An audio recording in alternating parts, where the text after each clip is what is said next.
Do you have your greens, beans, tomatoes, and pies for tomorrow's meal? I'm out here at Webb City Farmers Market where they're offering customers a chance to get their Thanksgiving meal locally sourced. I'm Ty Parks, and we'll have that story coming up. Plus, grant funding will help take the SEK library system into a multimedia future. And Pittsburgh police officers serve the community by introducing kids to the joy of reading. The 4 states' most watched news starts now. Just ahead of the holiday, the Webb City Farmers Market opened their doors to provide some local flavor. This is KOAM News. I'm Dow Quick. As KOAM's Ty Park shows us, it's that taste of the area that really makes the market special. Webb City's Farmer Market is offering a Thanksgiving market for people to come by and pick up the last-minute items.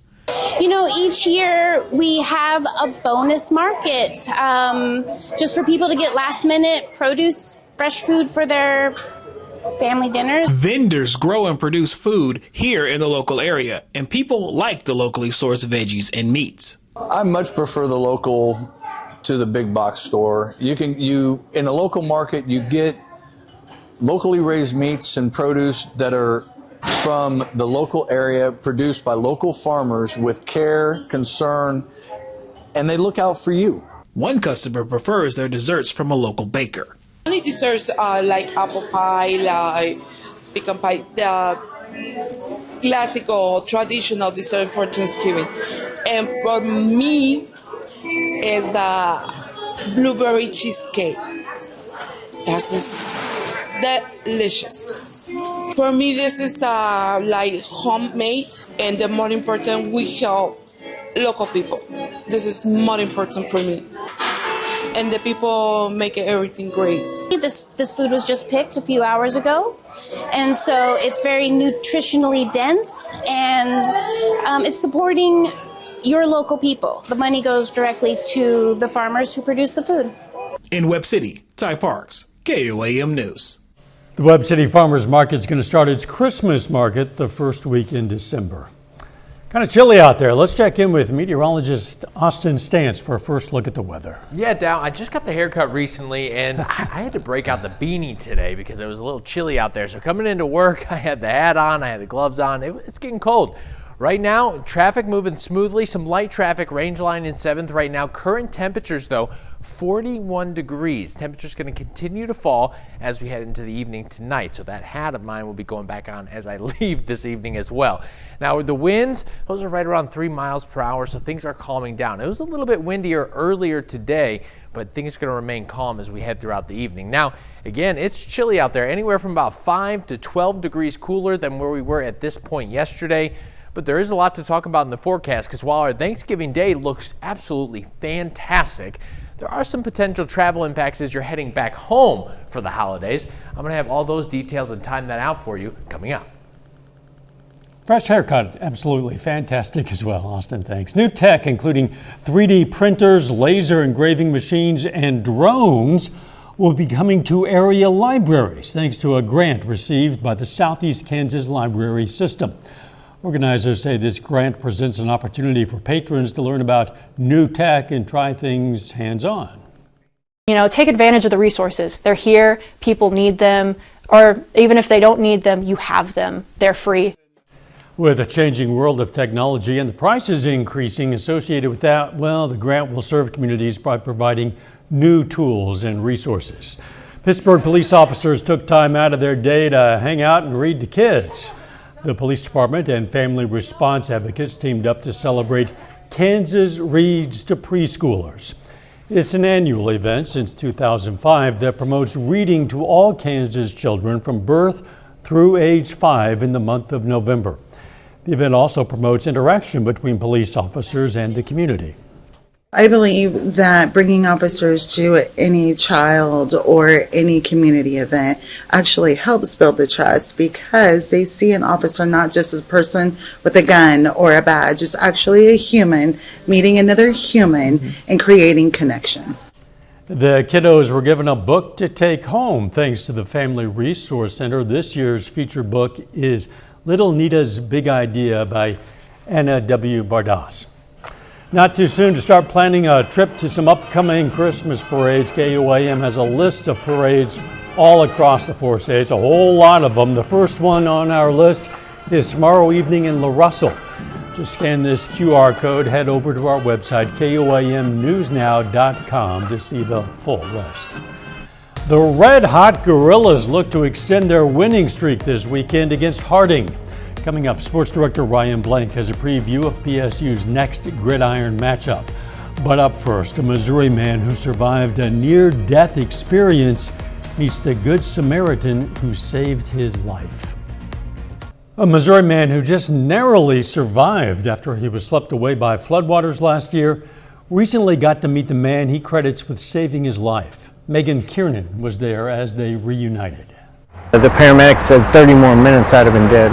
More than a year ago, during the deadly flash flooding of November 2024, 53-year-old Rob Hanselman went for a walk near his home in Brentwood and never came back. He was reported missing after fast-moving floodwaters pulled him into the River Des Peres. For 2 days, no one knew where he was or if he was alive. I don't remember water being high. I don't remember the water rushing up. I don't remember falling in the river. Rob remembers only fragments, walking through thick brush and pushing through thick weeds. I remember walking on the rocks, and then the next thing you know, I guess the water rose so fast and just swept me away, and I don't remember anything after that because they had to bring in emergency vehicles to cut me out of there. Rob had been swept nearly 4 miles downstream and was found on the riverbank tangled in brush, barely alive. Severe hypothermia, frostbite, water in his lungs. My body temperature was 70 degrees. He woke up on a ventilator, confused, with no memory of what happened. I don't remember hardly anything except for, thank God you're alive. And for the past year, Rob has wanted one thing: to meet the stranger who found him. Austin Perkins, the man walking his dogs that morning, who chose to stop and call for help. For him to find me right at that time, saved my life. And I'd like to meet him, and thank him. Rob, someone was here to say hi. Hey! I'm Austin. Austin. Nice to meet you. Are you the one that saw me? I am. Wow. It's incredible. Thank you. You're welcome.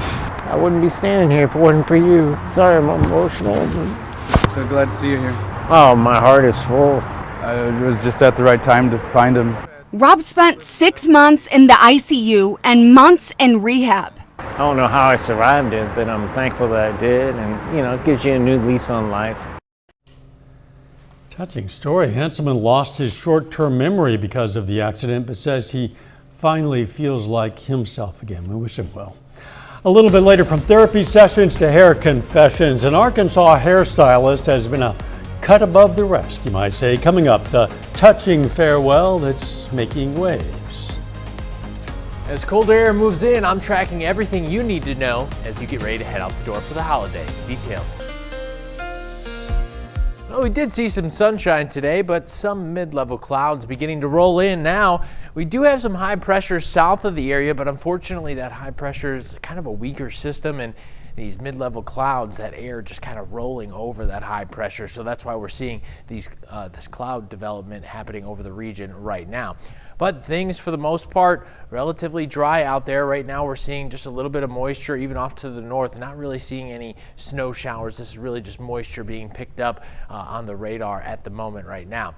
As we head through tonight, though, temperatures going to continue to fall. 8 o'clock, we're already in the 30s.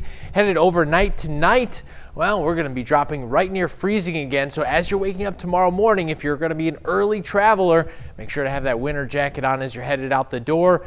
And it's going to be a great Thanksgiving Day. You'll be able to shed that jacket as we get into the afternoon hours. Check it out, 50 in Columbus, 48 in Joplin. Plenty of sunshine across the region tomorrow. Going to be a wonderful Thanksgiving Day. Headed into Thanksgiving evening and then into the overnight hours, clouds begin to roll back into the area, and this is going to be where our next system starts to appear, because we'll see some cloudier conditions for Friday. Another very chilly start. Temperatures in the upper 20s to start your Friday. As we head into the later Friday night hours, that's when we see heavier cloud development, winds back out of the south, bringing in that moisture once again. Here's those showers beginning to develop by 11 o'clock Saturday.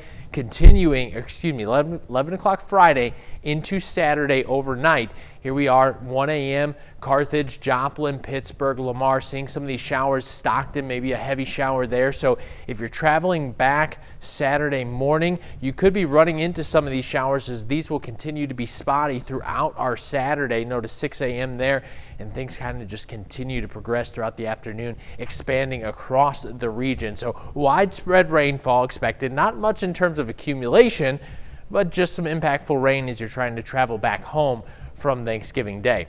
System beyond that, well, after we have that first system pass on Saturday, here's that one rolls in right there. That passes through off to the east. We have another system on the back end. You see that cold air rushing in here, possibly even the opportunity to see a little wintry mix. Let's break that one down. So here we are on Sunday. Temperatures in the 20s. Notice that our first system off to our east now.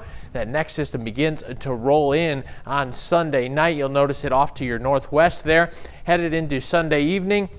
That begins to continue to move eastward. Not really going to see that arrive until we head into our Monday and Tuesday. So here's Monday, 6 a.m. here. Very chilly out there. Temperatures in the 20s. If this moves in during that time, we definitely could see a few snow flurries. But if it really begins to move in during those afternoon hours, that's where we could start to see this wintry mix here. So again, not expecting too much in terms of accumulation, but we are keeping an eye on it here. This is kind of just a little short wave that we're expecting to move through.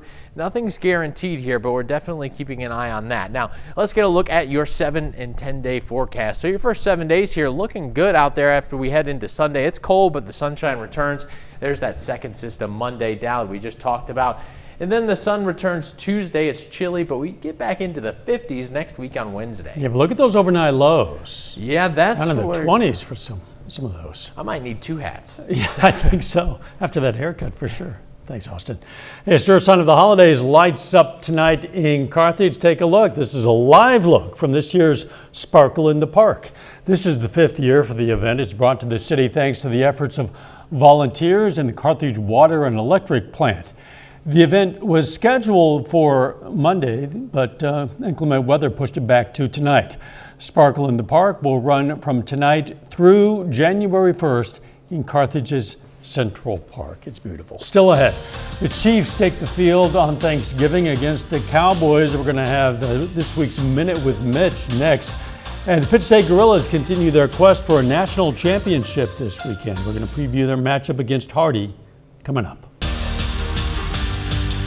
The Pitt State Gorillas are coming off a thrilling come-from-behind win over Chadron State to open the playoffs last week.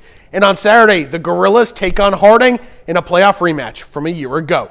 The Bisons pose a challenge unlike any other team that Pitt State has faced, with a wishbone formation on offense. Harding leads the country in rushing, averaging north of 450 yards on the ground and 46 points per game. Heading into this week's battle, the Gorillas know that they'll need to be more physical than ever.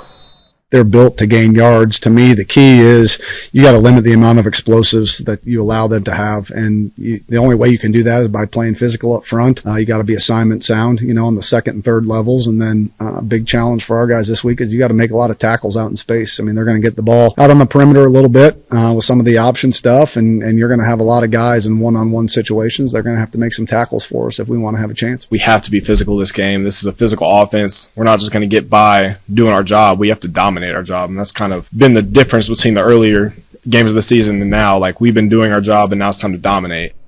On the flip side, offensively for Pitt State, the focus is to take advantage of every opportunity. With the Bison's ability to run the ball and control the clock, the Gorillas expect to have fewer possessions and are emphasizing the importance of every drive.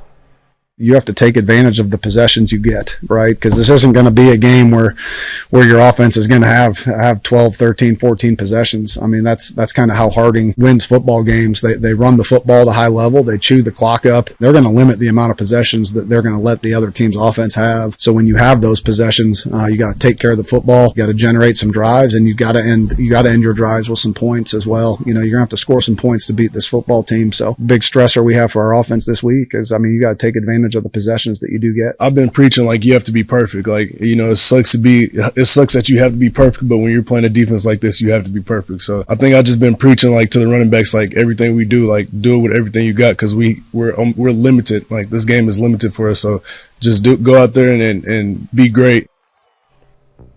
Pitt State and Harding clash on Saturday, first spot in the quarterfinals. Kickoff at 1 p.m. from First Security Stadium. The Kansas City Chiefs are coming up a thrilling comeback of their own last week against the Colts in overtime. On Thanksgiving Thursday, the Chiefs are back in action in Dallas against the Cowboys, bringing back memories to an old rivalry that many don't know about. The voice of the Chiefs, Mitch Holthus, breaks down the feud between Lamar Hunt and the Cowboys in this week's Minute with Mitch.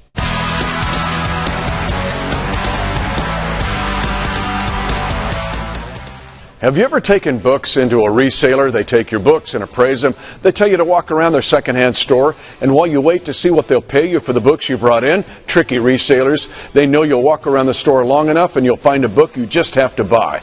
This past summer it happened to me. I found this book, The 10-Gallon War, detailing the bitter feud between Lamar Hunt and the Dallas Texans of the AFL and the NFL's Dallas Cowboys. I read other accounts of the struggle between the teams from 1960 to 1962, but not like this one. Lawsuits, promotions to knock each other out, fights over players. It finally came to a conclusion when Lamar brought the Texans to Kansas City to become the Chiefs. And the Cowboys stayed in Dallas. This Thanksgiving, the Chiefs go back to Dallas. I'll be thinking about the 10-Gallon War on this Minute with Mitch. The Minute with Mitch is brought to you by Como Jewelry in Joplin and Pittsburgh. The Chiefs and Cowboys face off in Jerry's World at AT&T Stadium. Kansas City looking for a second straight win. Kickoff at 3:30 tomorrow afternoon from Dallas. Big game for the Chiefs. We're able to bounce back, but also a big game for Pitt State this week. Looking for some revenge after last year. Harding averaging 450 yards rushing per game. It's really closer to 460. It is crazy. That's last week, phenomenal. Their fullback had 33 carries last week. Oh my goodness. To see if Pitt State can slow them down. Exactly. Here's a look at what's coming up on KOAM News at 9 on Fox 14 tonight. Holiday shopping season's underway, and a lot of more customers are tapping into AI to serve those shopping needs. Plus, it's also holiday travel season. We're going to give you an inside look from the world's busiest airport. And visitors to Carthage prepare to be dazzled by that annual sparkle in the park. Those stories, a lot more. It's coming up tonight. KOAM News at 9 on Fox 14. After 60 years of cutting hair and listening to customer stories, Miss Nell Elliott prepares to close her salon in North Little Rock. The 80-year-old stylist has built more than a business. She's created a community gathering place where secrets are shared and friendships are formed. The North Little Rock mayor presented Elliott with a proclamation recognizing her decades of service to the community. The salon officially closes this week, ending an era for the neighborhood institution. But good for her for all those years. Freshly haircut Austin now, talking about the weather. Yeah, it's cold out there if you don't have enough hair on the head. Yeah, it's exactly right. A couple hats are going to be needed. Thanksgiving Day looks great, but we got some overnight lows that are going to be really cold. We're talking about our possible first winter system on Monday, but not talking about any accumulation there because we got to wait and see over the next couple of days as models update. All right, final sports note. The Gorillas have a chance at revenge. After falling at home last year to Harding in the first round of the playoffs, they go to Harding this week for a chance to upset them and also come back home next week to host a quarterfinals matchup. See if they can do it. Let's make it a great evening.